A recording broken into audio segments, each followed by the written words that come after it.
Hey, welcome to another week of This Mess We're In with Benji and Graham. Hi. Ben, welcome. We missed you. It's already been a bit. Very sorry, guys. You there? Yeah, There's a little bit of chop. Ben, can you hear me? Yeah. So you've got your internet now, Ben? You're all set? Yeah, No well, more I had nonsense. internet before, but I think I was too far from the router, so I have to fix that. I'm on from floor. So. That's the kind of highly advanced technical issue we have here.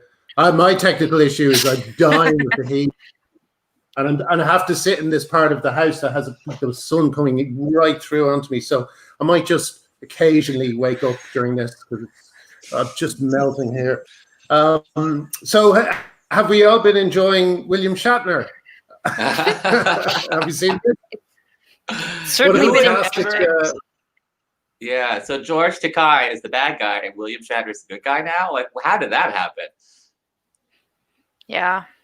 I remember being shocked when George Takei was like jumping on the... I haven't seen them interact with each other, but I'm not super on the ball with that stuff. Maybe privately. Takei does the usual kind of empty virtue signaling, doesn't really seem to understand the issues like everybody else who weighs in on this on the other side. But Shatner seems to really understand some of the issues on a instinctive level. Like he was talking about how I think Norm Macdonald was also great on the word cis. He said the word cis is a way to marginalize normal people, which I thought was a hilarious way of putting it. But it's true. He's right to be offended because the way the word is almost entirely negative. Am I wrong? Yeah. Yeah, there's a little bit of a lag, so that's why we're not reacting right away. But yeah, I didn't mind the word cis until I started noticing that it's never used in the context of a gay man, except when they're trying to demote a gay man to a lesser status, That's right. You're a cis gay, and I'm a trans gay, which means you're straight. And they're trying to hopscotch over you on the totem pole of oppression. Yeah. I think George Takei... I think he also... Or not George Takei, Shatner. I think Shatner also said that it's, like, dumb that they're trying to group women and men together as if they're the same class by using cis, and that doesn't make any sense. And I was just like... I truly, when I saw him saying that, I was like, has he been reading like radical feminist blogs or something? Like, did he just come to this on his own, or has he been secretly like reading stuff?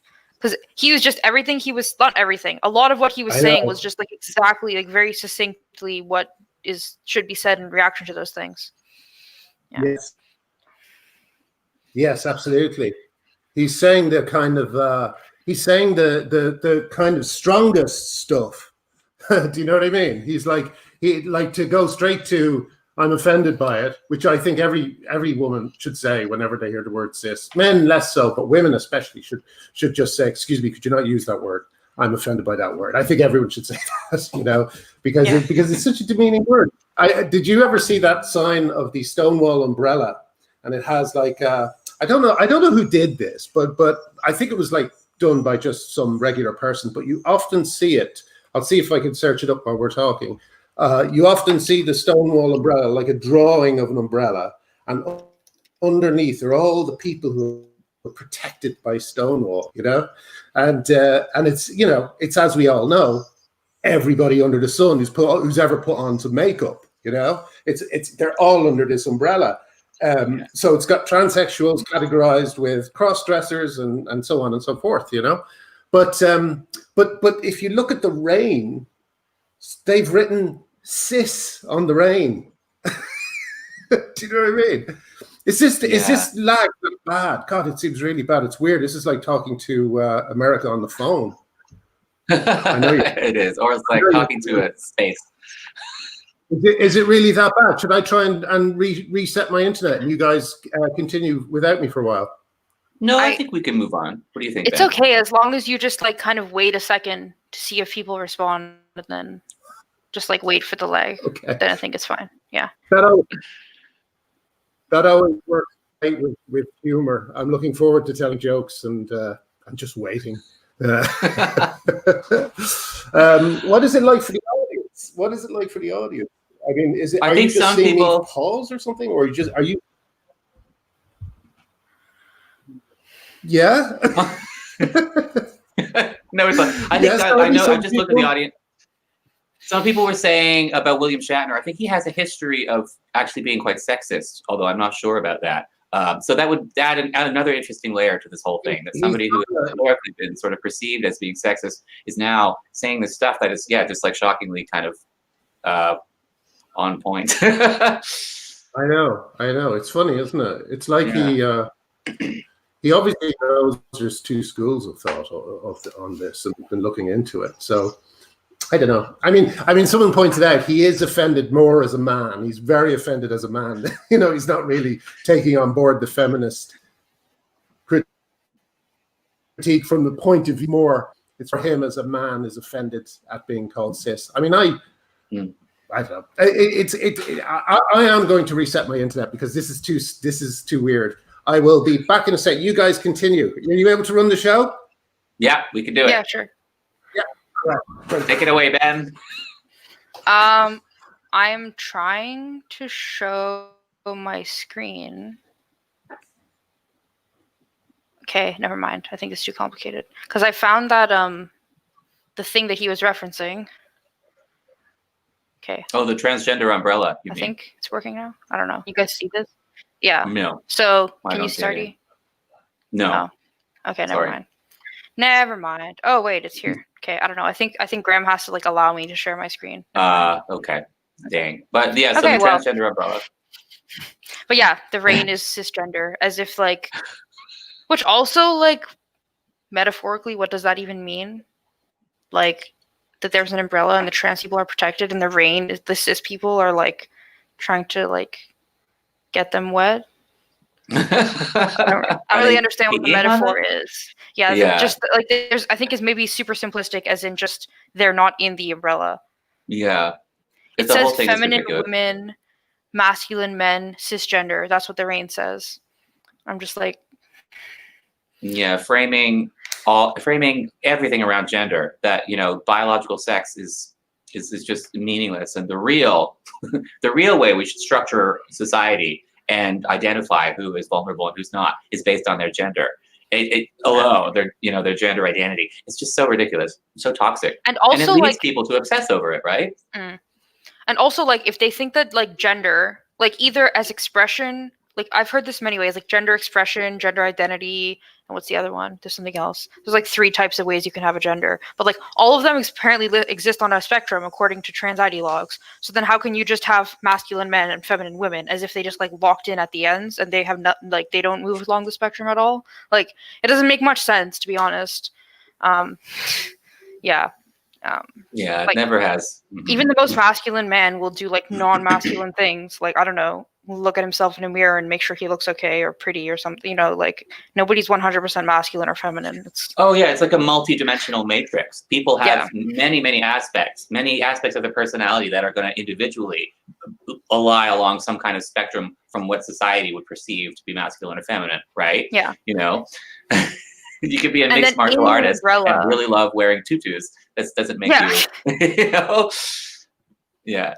Yeah, and like in the umbrella, they have masculine women, androgynous persons, and feminine men, as if every single feminine man is automatically trans. It's just like asinine. It's like, how much thought did they put into this? It doesn't make any sense. Like, I thought the whole concept of trans rights was that like these people have like very specific needs and face very specific types of oppression, and that needs to be like focused on and like tackled in some very specific way. Not like every single person, a man who wears a tutu, is just as valid trans rights problem as like a trans woman who's actually transitioning. Like, I don't understand.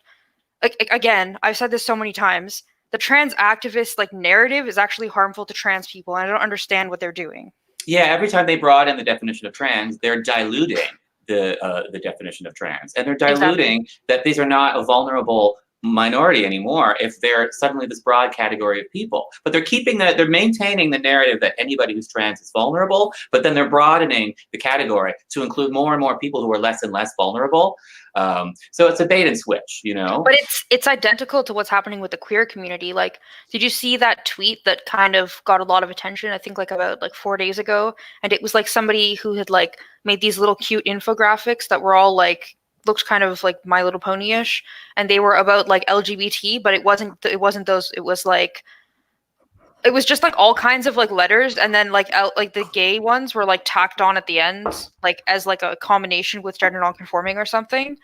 And it's like, if you make literally every single person LGBT, then what rights are they, like, what is the specific problem you're trying to tackle if every single person is in that category? Like I was listening to Jane Claire Jones's interview with Graham before this, and she said, like, oh, what does Benji have in common with Caitlyn Jenner? And I would say, what does a polyamorous straight man have in common with, like, a teenage lesbian? Nothing. So why are they all in the same category? Like, yeah. Yeah, that's the thing. That drives me crazy.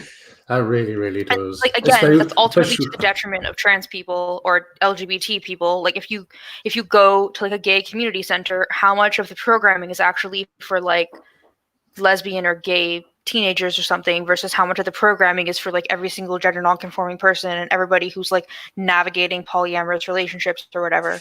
Like it's not like helpful to actually like to actual like homosexual, bisexual people.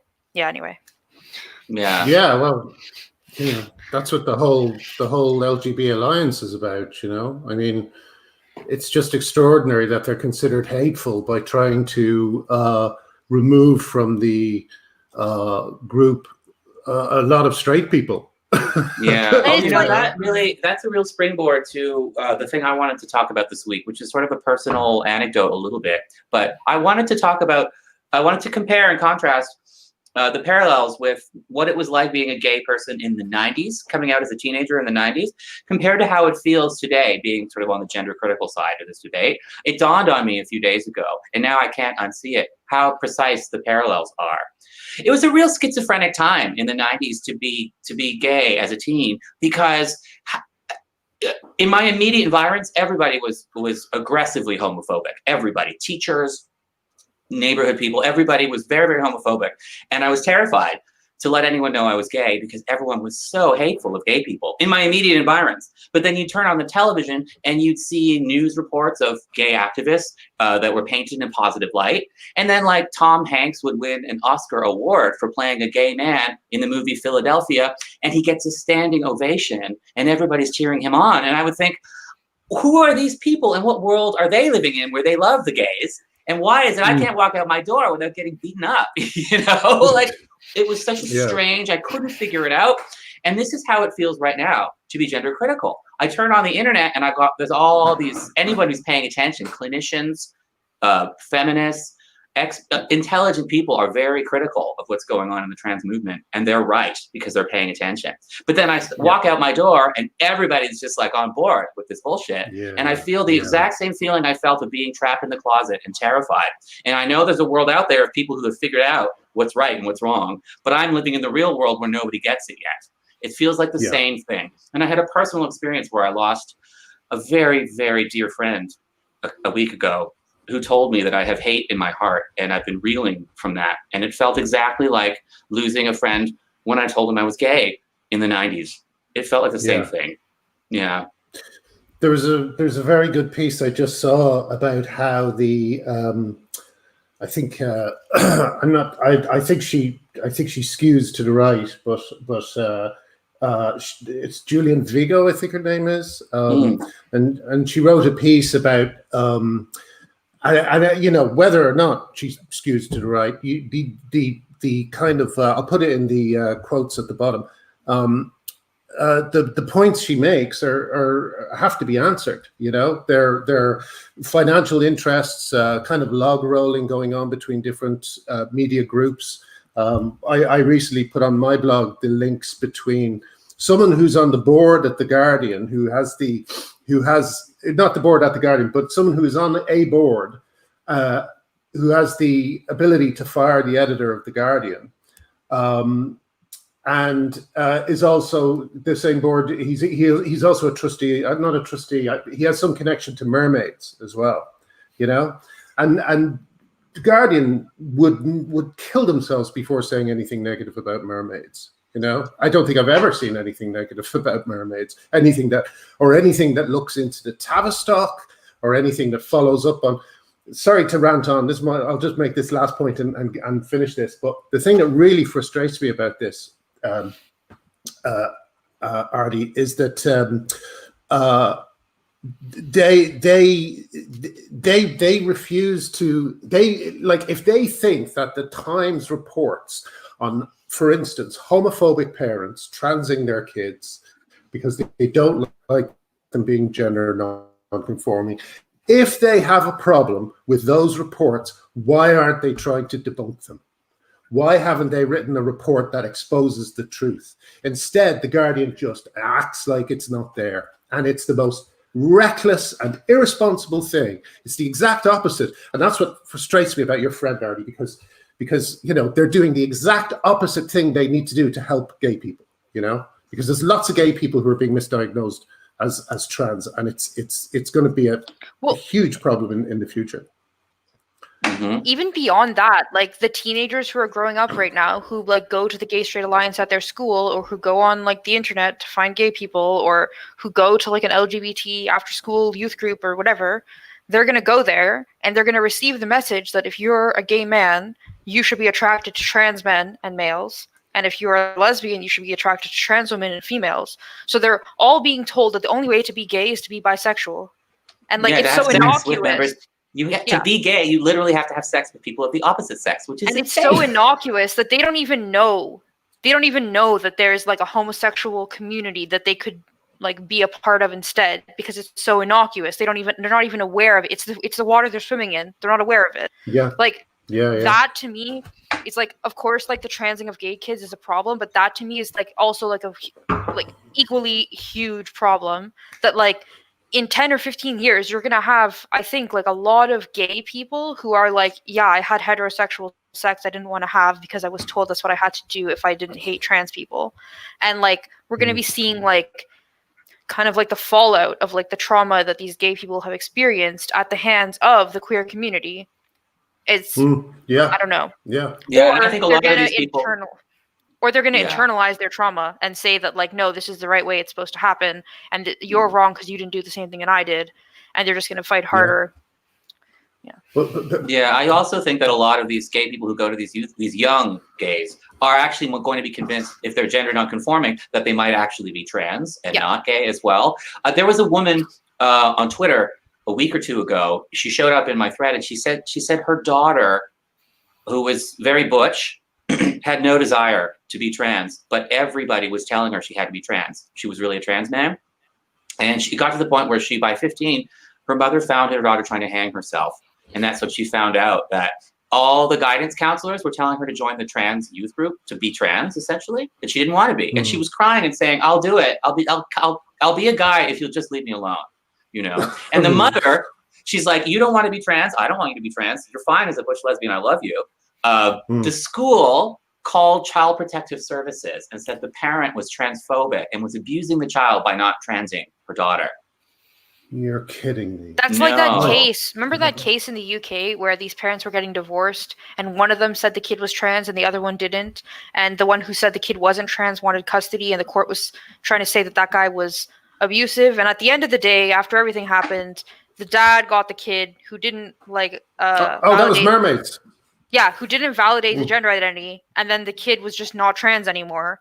And I'm like, well, clearly it's not some evil like act that's being done upon him. He's just been given, this little boy has been given the freedom to like wear dresses or whatever without saying that he must be a girl, and then everything's fine and he doesn't feel distressed about anything. Like, I don't understand how you can look at that and say like something bad is happening here. Like, isn't it like it's literally conversion therapy to like harass a homosexual person into pretending or acting or behaving as if they are not a homosexual person. Like, yeah, well, that's the thing. I mean, that's what me and Stella O'Malley got accused of, was conversion therapy, which was their word for not wanting to put a child on a medical pathway that might last for the rest of their life. None of them have any convincing answers for the fact that 90% of people who don't go on blockers and hormones desist.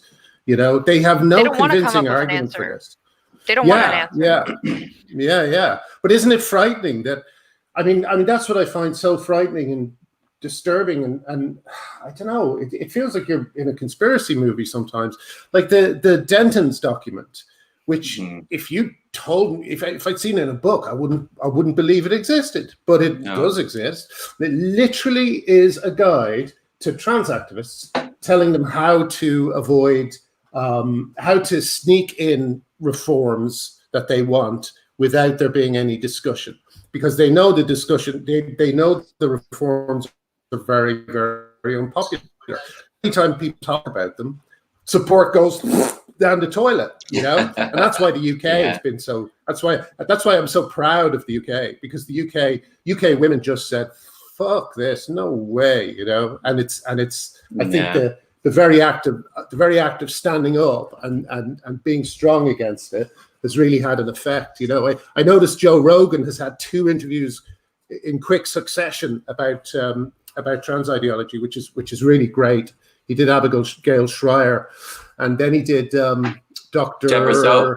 Deborah Soh, which Twitter I believe is banning, is trying to remove tweets, including the interview. Did you hear this? Oh my God! I didn't hear about that, but it's like, you know, expected. It's Twitter bullshit. Well, it's from a right. Yeah, exactly. It's from a right-wing source. It's from the Federalist. But again, you have to say, what is your answer to this? Are you censoring it? If so, why? And Deborah Soh, she considers herself still on the left, as far as I just read the beginning of her book. I haven't finished it yet, but she still self-identifies as being on the left, as being a liberal, even though she does do a lot of work with like the National Review and stuff. But like you got to go where you can go. Well, you know, she has to. That's what all my friends are finding, is that the left is completely rejecting them. They still believe in socialism. They still believe in class politics, but they're being told that they have to believe in this complete fantasy land stuff, you know? Yeah. And it's no longer working for them saying that none of this is true, because we can see it's true. When they say, oh, no one's denying biology, we can see them denying biology. Rosie Duffield over here, Labour MP, has had a nightmare of like the last 2 weeks because she said, you know, women have a cervix or something like that, you know? Then you're denying biology. Of course you're denying biology, you liars. They make it up as they go along to serve themselves. It's really frustrating. But I am proud of the people in the UK who are waking up to this and pushing back, because in some ways it is hard if you're on the left, because this is modeled so much on gay rights. And it really takes a while for people to figure out. You know, they see trans as just the new, you know, victim minority. And there are vulnerable people within that group, absolutely. But there is a broad number of people who are not. So it's like the way you should be comparing trans rights to gay rights is that one side is rational and reasonable and based on the truth. And in the gay rights argument, that was the people who were saying that homosexuality, it doesn't cause any harm and is a natural thing that can't be changed and shouldn't be changed and there's no need to, versus the people who said that this is just bad and we don't like it, the emotional. And the comparison on this side, it's not that the trans people are analogous to the trans activists are analogous to the gay rights activists. They're the ones who are being emotional and not being rational, right? They're the ones who are letting their emotions lead. And reason, which says this isn't a healthy route to put children and young people down, because they're going to regret it. You know, this isn't a healthy route. This isn't a healthy way to divide women and men in society. It's going to undermine women's protections. So it's not about siding with the vulnerable group. It's about siding with the side of reason, you know? And a lot of people have a hard time seeing that. Well, you know, I mean, sorry, I don't, just while we're talking, I might, I know why this is slow, because I was doing something silly. But also gay rights activists, they didn't send death, rape and murder threats to women or people right-wingers who disagreed with them. I mean, you know, look at this. I've shared this several times, but this is what happens to women when they say things like,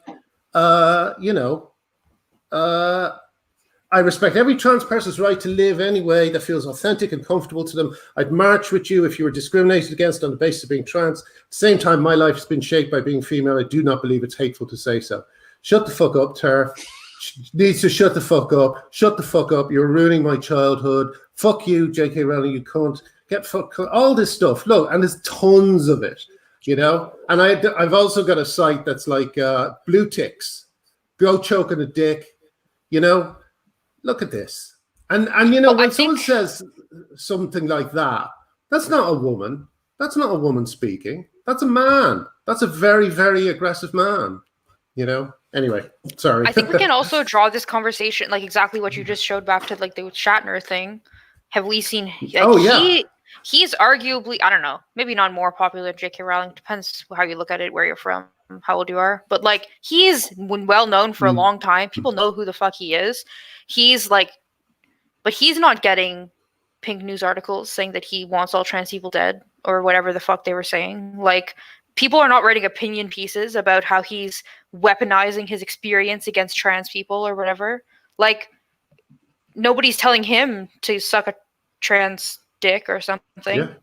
Like, exactly. And why is, let us wonder, why is that? I have no idea why it is, guys. Why is it that a woman who says something bad is being attacked, and when a man says the thing, he's not being attacked? I don't understand.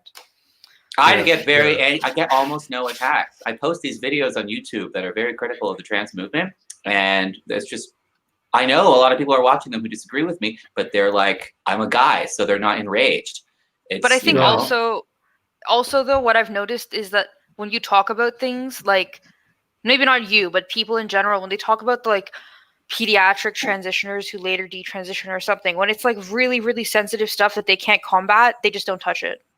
And also, Arty, a lot of your videos are like very rock solid arguments that are based on like facts and your experience and like gay history, like all kinds of stuff. Like, your stuff is rock solid.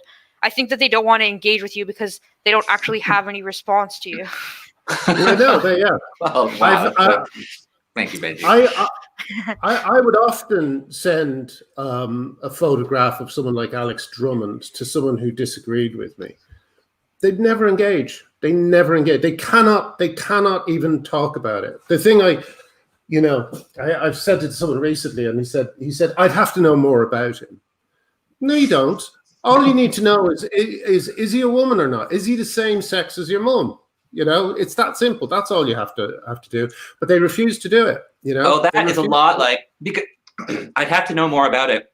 It's a way of saying I don't need to think. You know, in order to understand something, you actually have to think about it. You have to put it in your processing queue and process it. So if somebody feeds you something that you don't like, you can just keep it out of the queue. And that's what they're doing. They're saying, oh, I'll file that for later. I'm not going to put it in my processing queue. I'll have to look at it later. And this is what Scientologists do. When you tell them a fact that they don't want to hear, they're like, oh, I'll just have to think about that later. I don't know the details yet. You know, what they're saying is, I'm just not going to digest that fact. That fact is scary to me. I just won't digest it. It's also like the way Republicans use the term, I'm not a scientist. You know, it's great. They could say they don't believe in global warming. And then when they're questioned on it, they say, well, I'm not a scientist. I'm not a scientist. You know what I mean? That's like the unfrozen caveman lawyer. I'm just a poor unfrozen caveman lawyer. I don't know about your law. I think that may be the best. I think that might have a claim to being the best sketch ever written. I think that is such a funny idea. It's so good. Phil Hartman. Yeah, Phil Hartman. He was a cocaine addict, wasn't he? Or his wife was, and his wife. Yeah, she killed him. I think you can trace The Simpsons going south to him being killed. I think it was soon after that it lost a lot of its magic, I think. And I believe they couldn't write for any of his old characters because they didn't have the heart. And he had so many great, Troy and Brockman and just brilliant, But anyway, sorry, we shouldn't get made on that. For a second, go back to the Shatner J.K. Rowling thing? Because I just thought of something else. Like, okay, I'm not the arbiter on what is anti-Semitic. Obviously, I'm not Jewish. However, I have read. Getting into this. However, I have read a lot of high fantasy, dark fantasy, like whatever. I'm really into fantasy.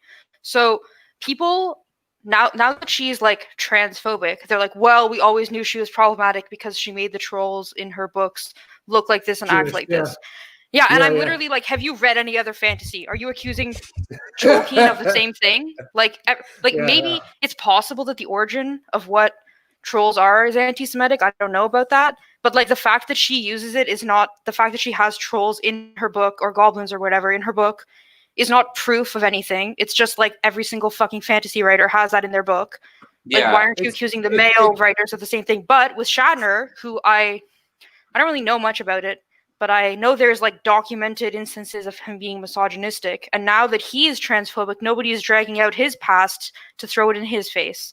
And there's actually there would actually be like substance to it if they did it for him, whereas for her there's no substance to it, yet they keep doing it. Yeah. Yeah, I used to always say sometimes a troll. Yeah, I think there's two things. Every time a troll comes out, well, no. You know, like I'm a big Wagnerian, and Wagner, of course, was an anti-Semite, but there wasn't anti-Semitism explicitly in his content.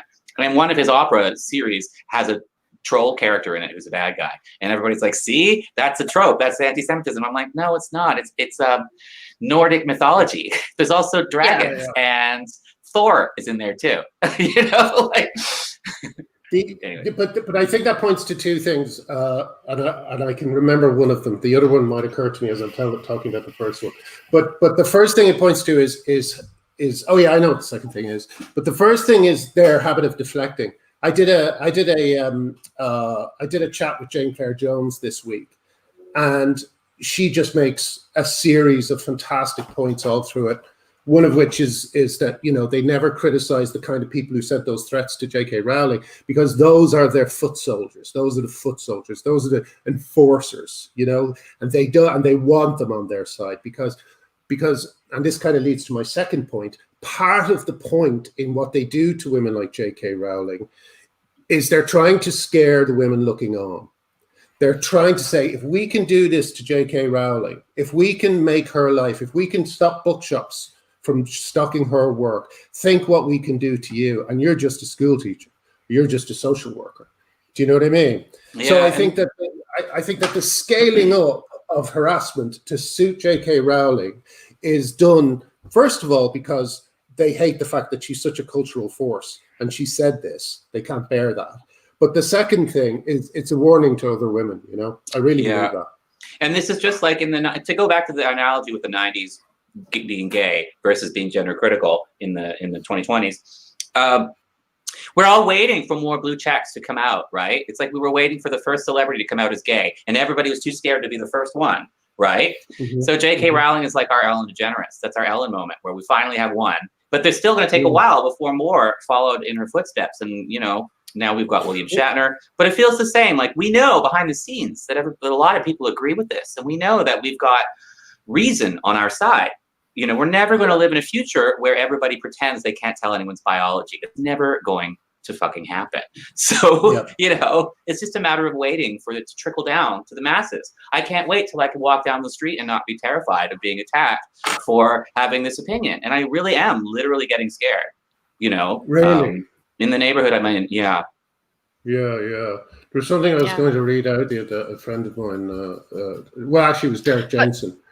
He wrote about that. I'll find it while you're talking. But sorry. What you were saying, like about how like like what's happening to J.K. Rowling is not so much about what's actually happening to her, but as much as it's about the women observing what's happening to her and them like kind of learning the lesson that don't do this.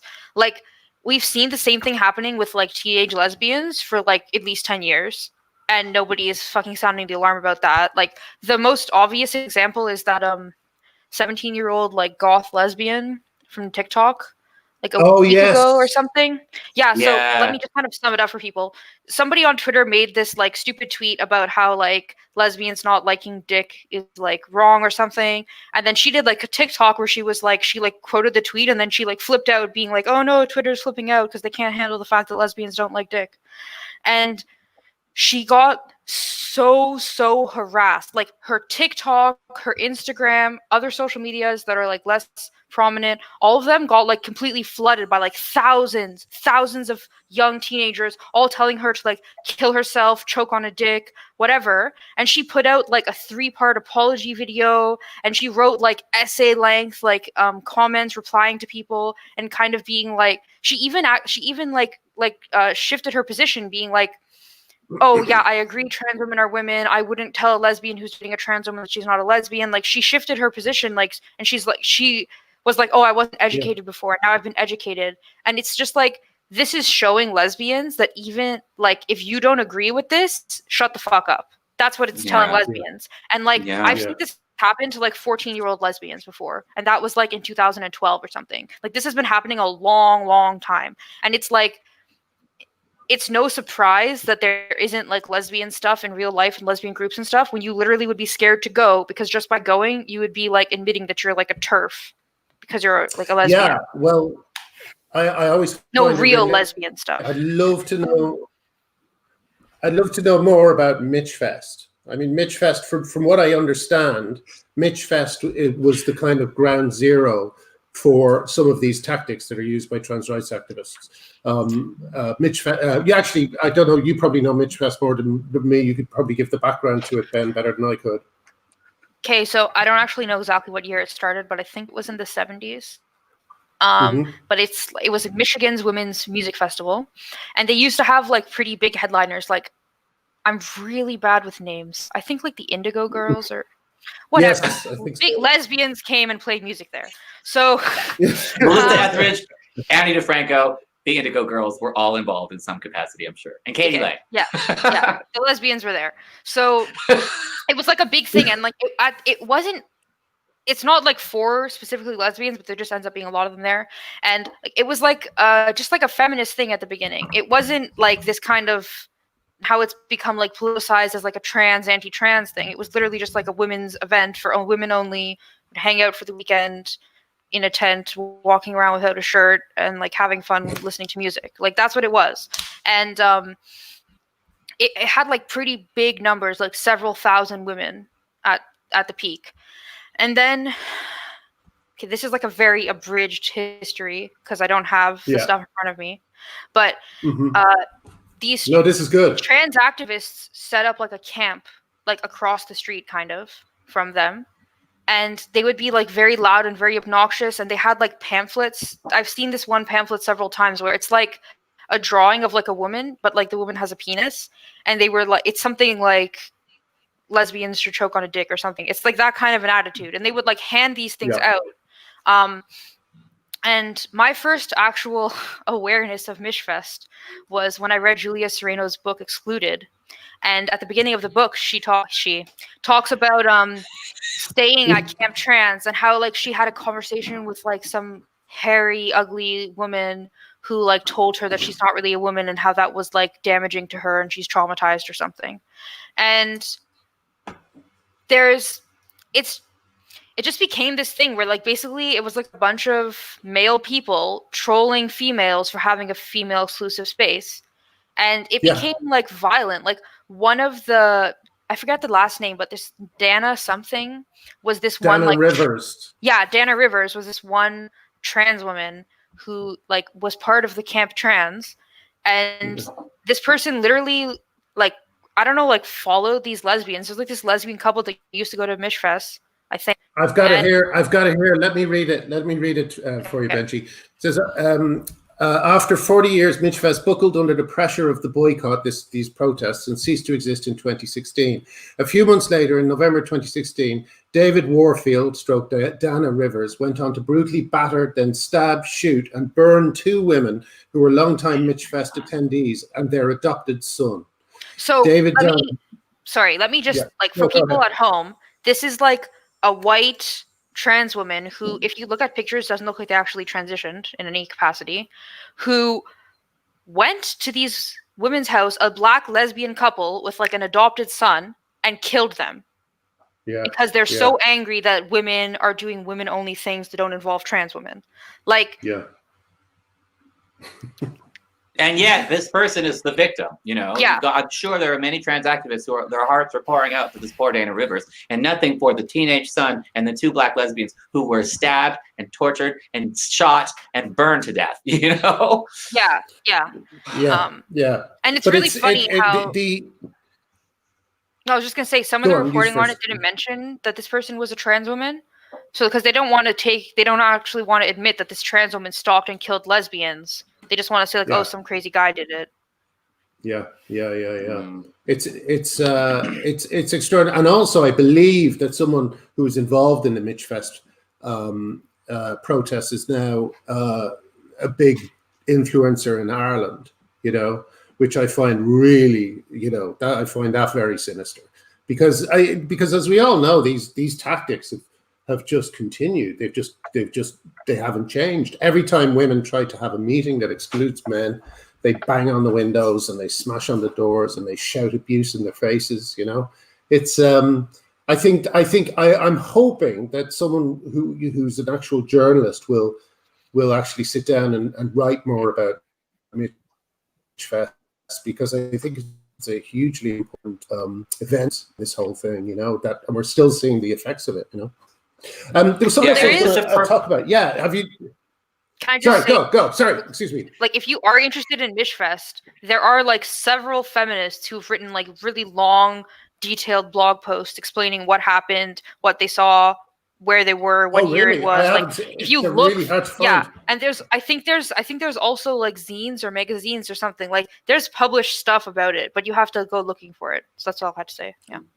Yeah. Well, please send me any links you find. But we're coming into we've been 40 minutes on, so I just wanted to talk about one other thing that I was so angry when I saw this yesterday that I literally did not know what to do with myself. Now I'm shaking the look. This is how angry. It was the thing in apparently in Ireland, which is really the woke Canada to the UK's America at the moment, because they've just swallowed self-ID completely without even knowing that they did. But in Ireland, they have changed. They have fallen into line with the UK, with the NHS, and they've changed their advice on puberty blockers, saying that puberty blockers are not, in fact, reversible. That they are, something to be, approached with caution and so on. And I got so angry because I asked someone to do me a favor, and I let me just find this. While we're talking, I asked someone to track down just some people who've been talking about how puberty blockers are completely safe, and I got a few. Let me just share this. But my headline will show you how annoyed I was, how angry I was. Let me just find this. I called it "May the shame follow them to the grave." That's how pissed off I was yesterday. But all these people, also, puberty blockers are totally reversible, says Judo Dawson. Don, I don't know what Don's second name is. No teenagers are being operated on, and puberty blockers are fully reversible.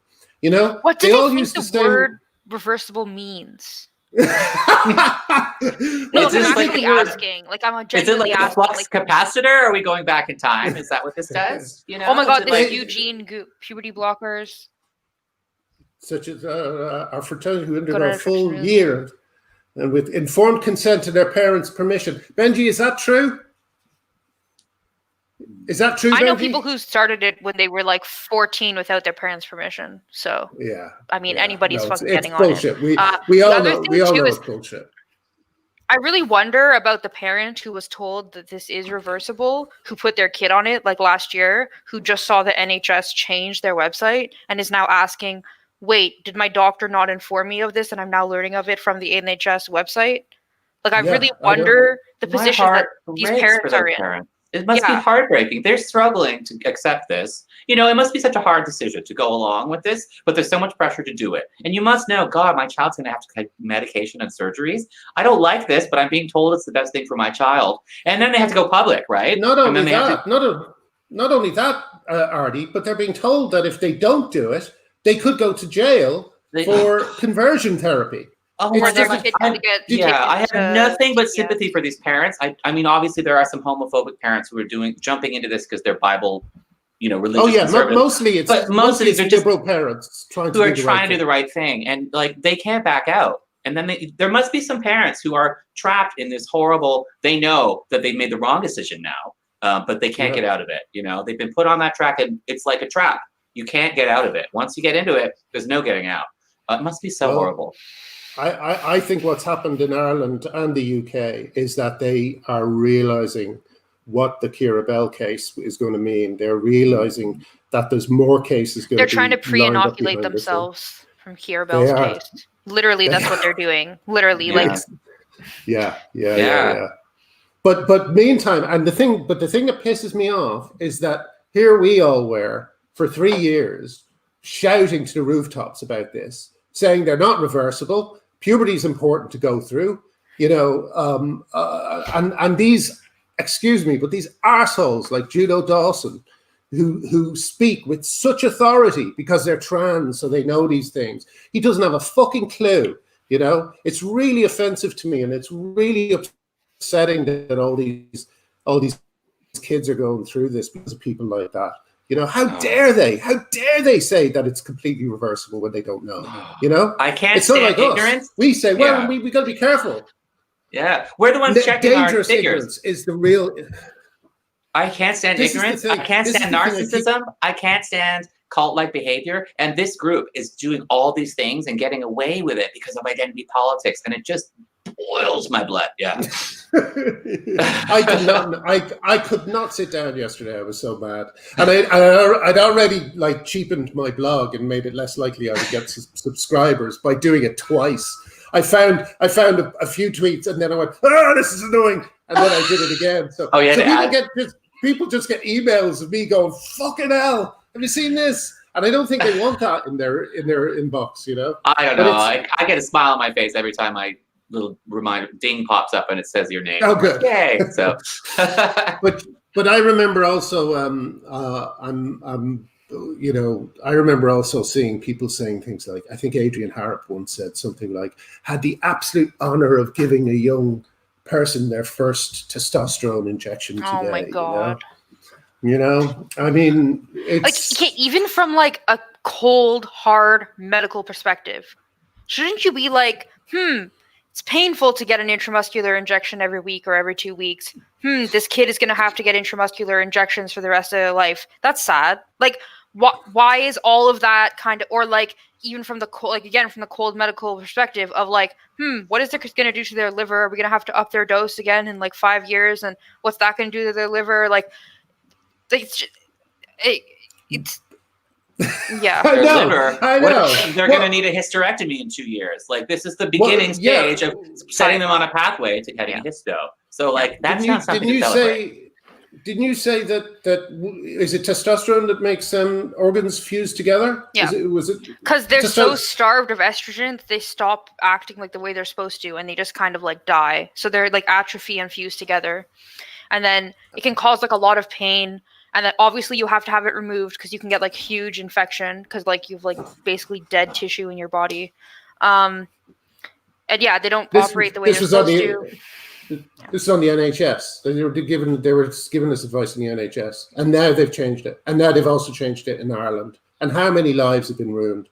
I genuinely hope some people go to jail over this. I really do. Yeah. Susie Green, top of the list. Susie Green for jail. Yeah. I do think so. Yeah, I do think so because, if you look at, I know I've said this before, but I don't mind this time. But if you look at Susie Green's TED Talk, it's all there.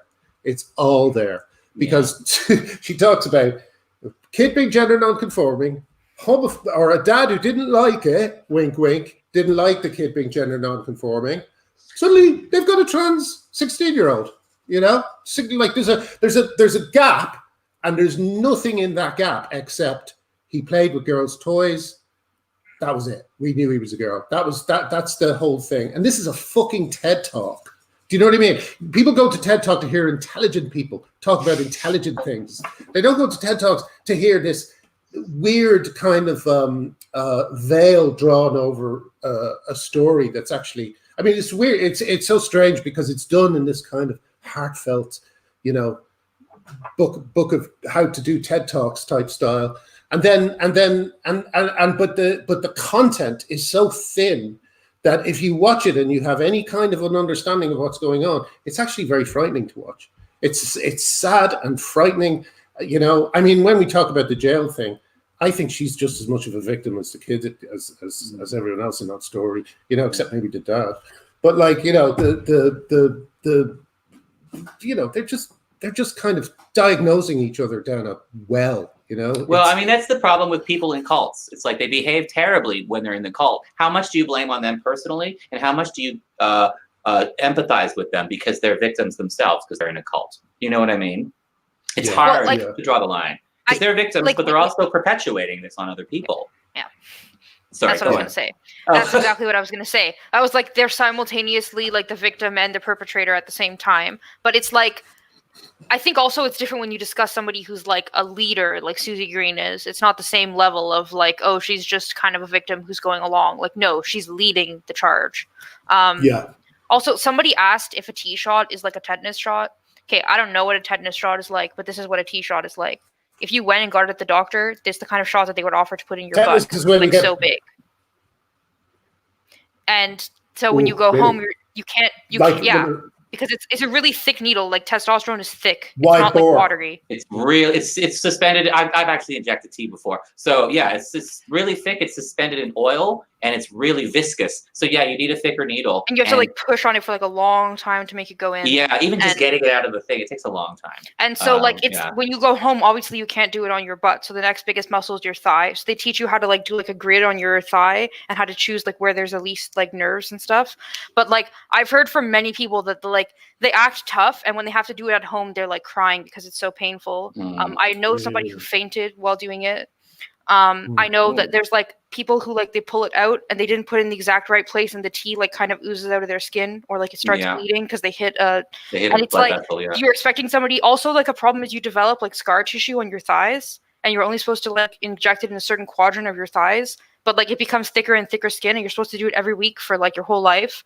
It's just like really painful and unsustainable. So like I know people who've switched to doing it like just subcutaneously instead of intramuscular, but like apparently you don't absorb it as well, which makes sense.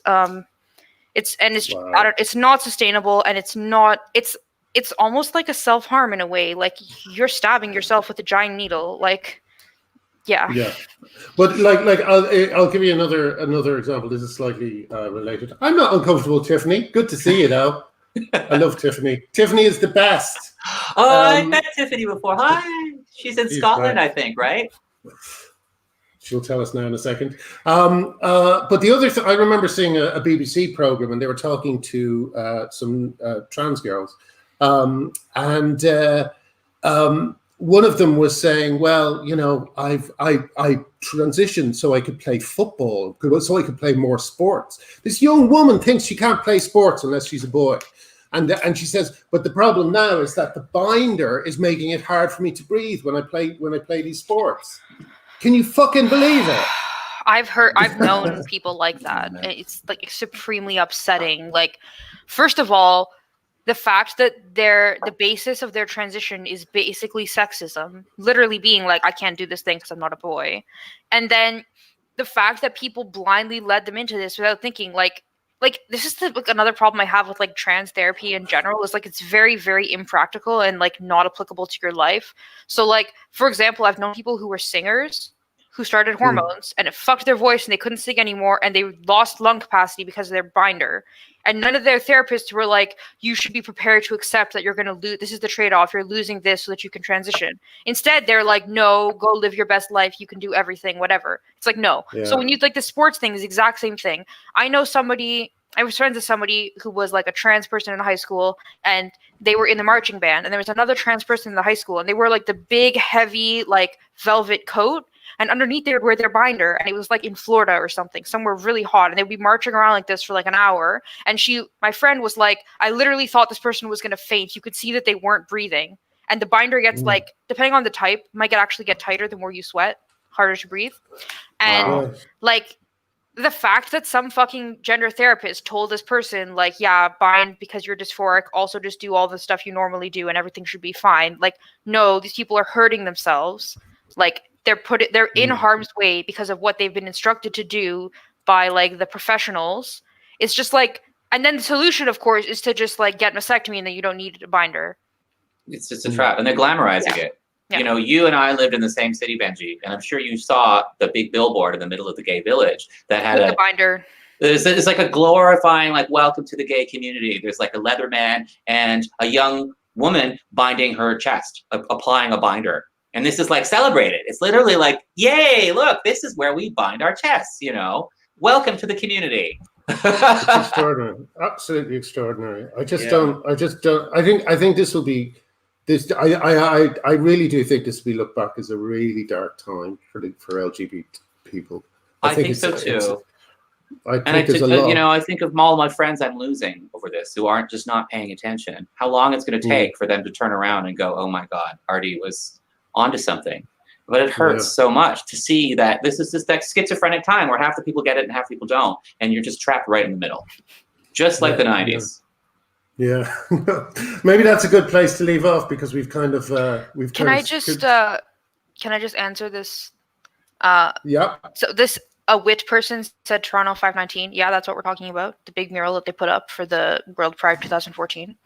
And somebody asked, is that why trans people get piercings because of the pain? I don't think so. I think it's just because they view themselves as like the kind of like punk or like subversive types, and they want to be like alternative, and so like that goes along with like tattoos and piercings and stuff. But there is also like a corner of trans people who are really into like body modification and who view their transition as like an ultimate body modification. That's like really not most trans people. Yeah.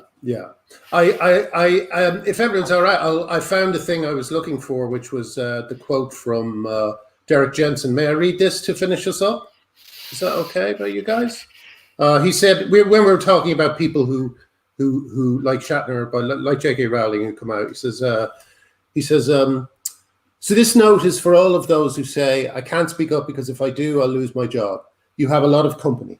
Yes, we all know that, as I read in some thriller or novel or another, the first one through the door always gets shot, or perhaps more accurately, the first one who speaks out against injustice loses her job. But those who are first through the door, those who do take a bullet for the cause, those who first speak up, those who do imperil their careers, need to not be left hanging. After the first one through the door, there needs to be another and another. After the first person who speaks, there needs to be another, and then another. Don't leave the courageous ones hanging. Join them. Take the risks they are taking. So I think that hopefully that'll be reflected in people coming out after William Shatner, backing him up and backing up J.K. Rowling, and bit by bit we'll see the end of this bullshit. I think ultimately, like, humans only have power as a collective, and so individually coming out and saying this is not okay is not really like doesn't accomplish very much. We need to like collectively do something. And so it's like when there's power in numbers, once more of us are like publicly, unashamedly in our day-to-day lives saying, I don't agree with this, I find this troubling, I want to do more research, I want more research, I want to know what's going on. Once more of us are like that every day, it won't seem like, oh, that one weirdo over there. Yeah, something I'm very familiar with. Thanks so much, guys. That was great. As always, it's lovely to have you back, Benji. Yeah. Can I just say one thing to people in the chat? Sure. If some of you are from Toronto, like, can you like email me or something? GNCcentric, one word, @gmail.com. Okay. Yeah, and right. contact Arty, me too. Contact me too. I want to talk to everybody who's from Toronto. Absolutely. Will someone please contact these lonely Canadians? I'm fine. I don't really I don't really like people, so I'm in the catbird seat at the moment. Lovely to talk to you guys. Let's do it again next week, and maybe we'll even get Jane Claire Jones to join us. That would be good, wouldn't it? Mm-hmm. Yeah. She promised. She does want to meet you too. She thinks you're brilliant. So yeah, let's do it. Lovely. See you soon. Hang around, and we'll just chat when we've gotten rid of the riffraff. Bye, audience. Bye, riffraff.